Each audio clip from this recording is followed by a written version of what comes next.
Hello, it's Marjia again. ২০ তারিখে class করে আমি সোজা বাসায় দৌড় মারছি। তার কারণ ২১শে ফেব্রুয়ারি তো ক্যাম্পাস অফ অ্যান্ড আমার বার্থডে ওই দিন। সো বাসায় সবার সাথে একটা দিন আমি কোয়ালিটি টাইম স্পেন্ড করব, এই জন্য সোজা বাসায় চলে গেছিলাম।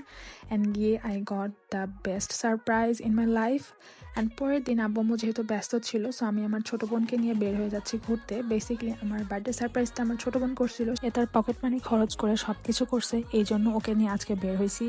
আর যেহেতু আমরা একজন আরেকজনকে সময় দিতেই পারি না, আমি সবসময় রাজশাহী থাকি, ও বাসায়, সো এই জন্য দুজন বের হয়ে গেছি আজকে ঘুরতে। প্রথমে গেলাম আমাদের দোকানে, স্টাফদের সাথে দেখা করলাম, টুকটাক কথাবার্তা হলো, দোকানটা ঘুরে দেখলাম, অ্যান্ড দেন সেখানে দুটো আইসক্রিম নিল। আর আমরা সোজা বের হয়ে গেলাম শহরের উদ্দেশ্যে। প্ল্যান ছিল ফুচকা খাবো, সো আমার এক ছোটো বোন আমাকে রেকমেন্ড করছিল এই দোকানটা, যে আপু স্বপ্নর পাশে সেকেন্ড দোকানটাতে যাবেন। বাট আমার মনে হয়েছে এখানে গিয়ে আমি 240 টাকা পুরাটাই নষ্ট করছি। আমরা সেদিন নিয়েছিলাম দই ফুচকা, নর্মাল ফুচকা অ্যান্ড চটপটি। আমার কাছে তো একটুও ভালো লাগে না, আমি জানি না মানুষকে এনা তো খাইতেছিল। অ্যান্ড দেন আমি আমার খালাতো ভাইয়ের সাথে দেখা করলাম, ও বললো আপু চলো পুলিশ প্লাজায় যাই, এখানকার ছাদে ভিউটা অনেক সুন্দর। সো আমরা পুরা লিফটে ভর্তা হয়ে ছাদে গেলাম ভিউ দেখার জন্য। And this is the view, পুরা বগুড়া শহর দেখা যাচ্ছে এখান থেকে।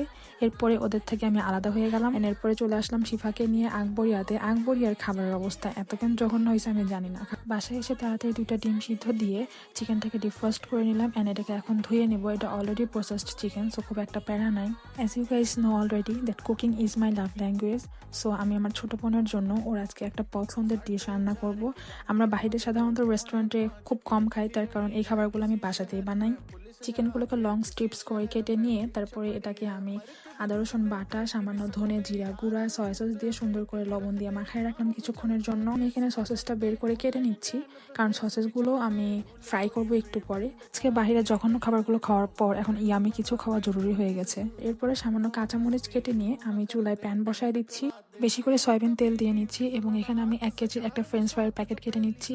আমি অনেক বেশি ফ্রোজেন ফুড খাই, ডোন্ট ব্লেম মি। আমাদের বাসায় সবাই অনেক বেশি ব্যস্ত, অ্যান্ড আমি কতক্ষণে আলু কাটবো, তার চেয়ে এইগুলো ফ্রোজেনটা খাওয়াই আমার কাছে অনেক বেশি কনভিনিয়েন্ট মনে হয়।